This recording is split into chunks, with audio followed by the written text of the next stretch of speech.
Touhou Nanakes é um jogo que, sinceramente, me surpreendeu. E ele definitivamente vai te surpreender. Mas antes de eu sequer falar sobre como é que o jogo é, sobre as mecânicas ou até mesmo as coisas que eu gostei do jogo, eu tenho que te explicar o que caralhos é Touhou. Touhou ou Project Touhou é nada mais nada menos que uma franquia de jogos /anime que não tem um desenvolvedor ou criador específico. É como se fosse um Hatsune no Miku ou Teto da vida. Todo mundo pode usar o nome e o design dos personagens e fazer o que quiser com eles, criar história, vídeos, animes, etc, etc. E é por conta disso que você consegue ver vários jogos de Touhou muito diversos, podemos dizer assim. Temos muitos jogos de Touhou de navinha, que por algum motivo é um sucesso lá no Japão. Temos jogos de Touhou de RPG, e nesse caso de hoje, temos um Metroidvania. E eu tenho que dizer uma coisa, eu gosto muito desse jogo, só que ele parece mais um Metroidvania misturado com um Classicvania do que qualquer outra coisa. Você já vai entender o porquê disso. Mas sem mais delongas, vamos falar sobre Touhou Luna Nights, o Metroidvania do Project Touhou. Eu começo com alguém mandando nosso protagonista para uma cópia exata de quem sou. E quando o jogo começa, a gente finalmente vê que a nossa protagonista é a Sakuya, uma personagem original da série Touhou. E ela por si só é uma personagem até que bem forte da série. Quero dizer, ela é basicamente um Dio empregada doméstica sem desejo de matar ninguém. Ela consegue parar o tempo, ela tem a mania de ficar jogando adagas do Dio também, e ela é forte, bem forte. E nesse momento do jogo, a gente entende que a gente tá preso em uma simulação controlando a Sakuya. E a partir desse momento que a nossa aventura finalmente começa. Nesse iníciozinho do jogo, o jogo já tenta te ensinar algumas mecânicas bem importantes pra você. Uma delas sendo a Blue Graze e também a Red Graze, que eu já vou falar logo de cara. A Blue Graze e a Red Graze permitem com que você roube HP, MP ao tempo dos inimigos ou dos seus ataques quando a gente chega muito perto deles. É basicamente a mesma mecânica dos jogos de navinha de Touhou, ou para caso você nunca tenha jogado, é a mecânica do TP do Deltarune. É exatamente a mesma coisa, só que agora a gente tá falando isso num jogo Metroidvania. Qual a diferença entre o Blue Graze e o Red Graze? Simples. Blue Graze a gente só consegue executar ele quando a gente tá com o tempo rodando normal, enquanto o Red Graze a gente consegue fazer ele quando o tempo tá parado. E temos um grande porém, o jogo pede muito que você consiga executar o Blue Graze, porque ele te dá muito mais vida e muito mais MP do que o Red Graze. E o Red Graze também tem uma quantidade de MP bem limitada. Então tu não pode ficar sempre parando o tempo e pegando o mesmo MP/HP de um golpe ou de um inimigo só. E o porquê que eu tô explicando toda essa mecânica desse jogo? Simples. Por uma única razão. O ataque principal da personagem usa MP. Usa no total acho que de 1 a 2 MP por golpe. É uma quantidade muito pequena, mas ainda assim utiliza. E se tu ficar zerado de MP, você não vai atacar. Por isso que muitas das vezes que você vai me ver jogando esse jogo, a gameplay de fundo, você vai perceber que eu, por si só, estou sem MP e quase que beijando o inimigo, só pra conseguir um pouquinho de MP. O tempo também. O HP, dependendo da minha sorte. E nesse primeiro estágio também, a gente consegue encontrar uma NPC chamada Entori. É uma NPC que vai nos vender itens de recuperação, itens que podem aumentar a quantidade de tempo, que a Sayuka consegue deixar o tempo parado, e a quantidade de facas que a gente pode jogar. Além de, claro, como eu falei antes, itens consumíveis, como por exemplo, itens de vida, itens que recuperação de MP ou recuperação de tempo. E o item mais importante que ela nos dá, ela nem nos vende isso, ela nos dá, é um relógio que permite a gente parar o tempo, o que é muito útil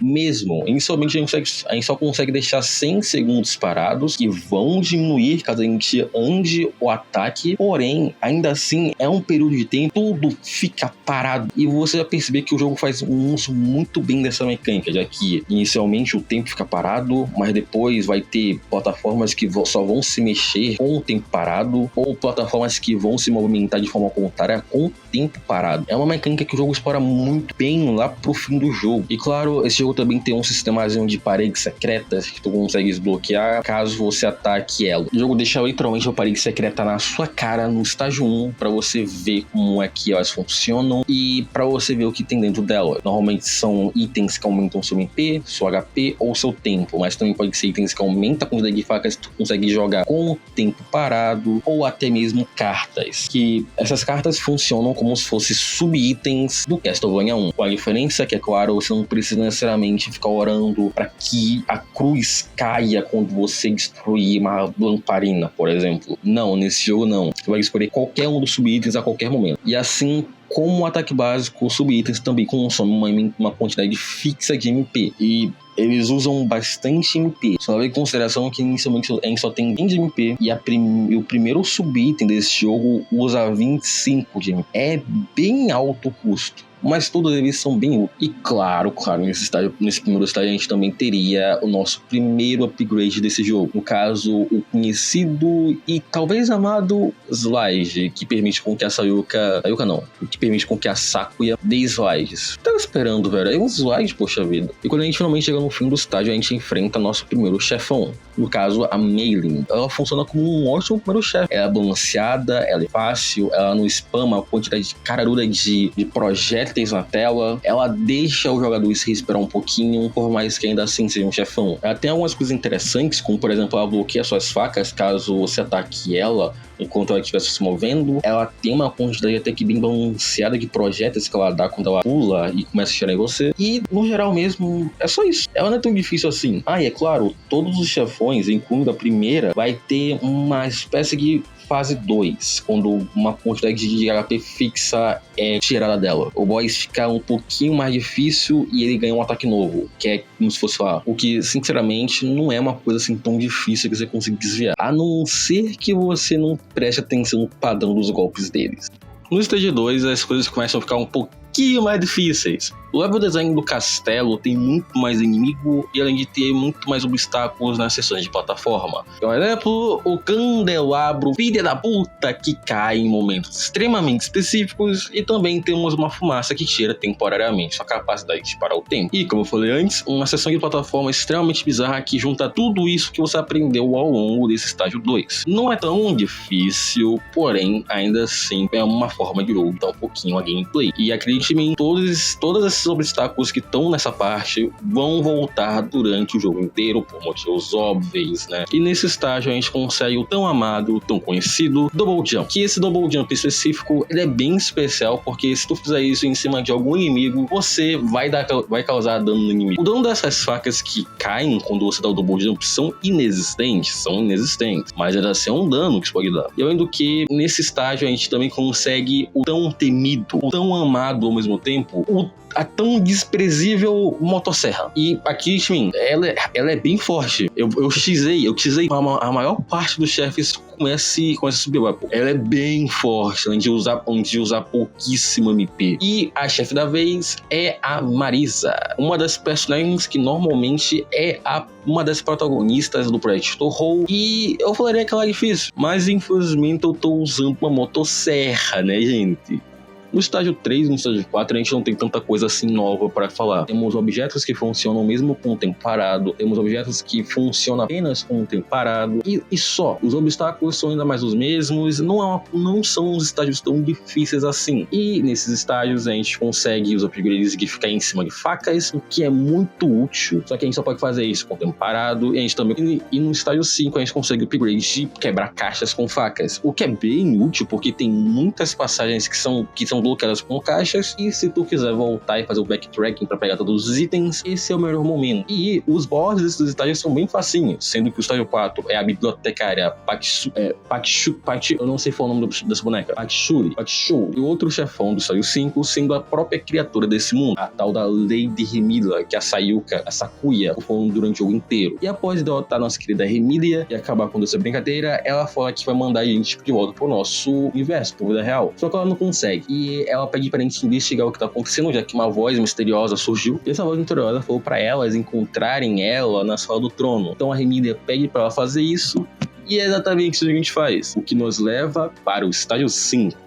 No estágio 5 a gente não tem nenhum tipo de upgrade para ser pego, ou seja, a gente pode andar em linha reta para encontrar nosso alvo, mas em compensação temos seções de plataformas desse mapa que são bizarras e difíceis, inimigos que são uma esponja de dano, e a pior parte de todas é que o jogo tem um posicionamento de inimigos muito sacana. E lembra que eu falei que os inimigos são uma esponja de balas? Se prepare para passar pelo menos uns 2 minutos só atacando apenas um único inimigo, e o foda é quando chega mais 2 para te atazanar. Aí Aí virou um show, aí é mais fácil só parar o tempo e fugir. E aí a gente chega finalmente no boss final, que no caso é a nossa querida amiga Iori. E eu tenho que confessar uma coisa, essa boss fight é fácil, ela é ridícula de fácil. E é aquilo, né, velho? Um final de jogo meio broxante, uma boss fight meio ruimzinha, mas pelo menos o jogo é bom, né? E aqui vai a minha queridíssima opinião sobre esse... Não. Na real, a gente tem uma segunda fase para essa boss fight. Bem, nós temos uma segunda fase para essa boss fight. Uma pessoa tava no lugar da Itori e se disfarçou dela. Então a gente tem a segunda parte dessa boss fight contra a Flan, no caso, canonicamente falando, a irmã da Remília. E que fica atrás só da Reimo quando o assunto é ser conhecida dessa franquia. Porque a quantidade de vezes que eu já vi esse boneco na minha frente não tá nem escrito. E eu não fazia a menor ideia do que era Touhouji. Esse boneco com desenho é muito conhecido. E é claro, nós temos nossa Ultimate Boss Fight. Uma Boss Fight que é difícil. Colocar tudo que você jogou durante o jogo inteiro em prática. E acredita em mim, você vai morrer. E vai morrer muito nessa Boss Fight. Ou não, né? Caso você use a motosserra e a chuva de facas.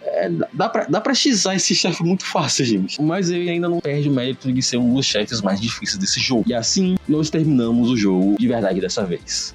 Antes que alguém fale alguma coisa sobre eu tá mentindo de novo, não, ok? Não. O que eu vou falar aqui agora é sobre o extra do jogo, ou seja, quando zera, quando você mata a Flan e volta pro mundo normal, você realmente derrotou o último chefe do jogo, mas temos um estágio extra. Um belo de um estágio extra, caso você queira me perguntar alguma coisa. Esse estágio é possível de ser acessado através de um portal que fica escondido lá no início do jogo. Quando você tem encontrado ele no início, você vai perceber que ele está desativado. E quando você zera o jogo pela primeira vez, esse portal se ativa. Esse portal leva pro nível mais difícil desse jogo. Não é um dos, é o nível mais difícil do jogo. Se você pisar errado, você vai tomar dano. Se você andar pra frente sem pensar muito, você vai tomar dano. Você parar o tempo pra conseguir esperar um pouquinho e talvez causar um dano em alguns inimigos, você vai tomar dano, porque tem muitos inimigos que não param com o tempo parado. E a pior parte de tudo é que esse estágio, ele querendo ou não é meio confuso em alguns momentos. Ele é confuso. Meu Deus, eu já falei que os inimigos desse estágio dão dano. Eles dão muito dano, mas o lado bom é que a gente tem pelo menos um momento para respirar, que é no caso na boss fight contra a Cirno, uma fadinha de gelo. E ela é fácil, ela é divertida. Tem uma mecânicazinha dela que conseguir descongelar e outra de que ela tem um ataque que você precisa prestar atenção para não destruir as plataformas, porque elas são necessárias tanto para desviar na primeira parte do ataque dela, quanto na segunda parte do ataque dela, mas é legal. E ao derrotar elas, nós conseguimos um item que nos permite passar pelo fogo. Com esse item, a gente consegue o upgrade mais desnecessário desse jogo. Último upgrade. O upgrade mais paia, inclusive. No caso, eu tô falando das botas de correr. Por mais que de longe, observando bem, esse item parece ser bem útil, ele não é. Esse jogo não foi feito pra Sakuya tá correndo pra lá e pra cá. O level design desse jogo é bem vertical, querendo ou não. E, sinceramente, com esse upgrade ou não, eu não sei. O jogo continua a mesma coisa. Então,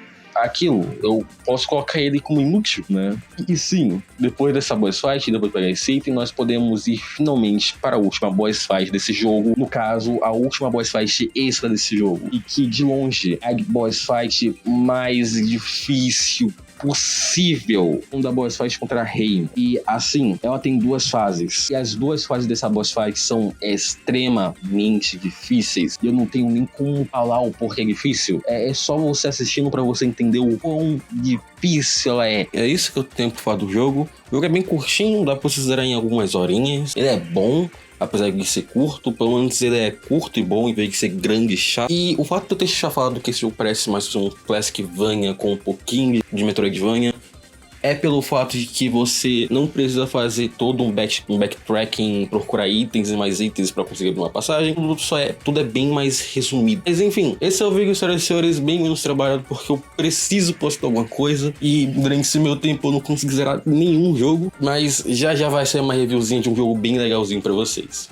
De qualquer forma, eu espero vocês na próxima. E até lá, se cuide.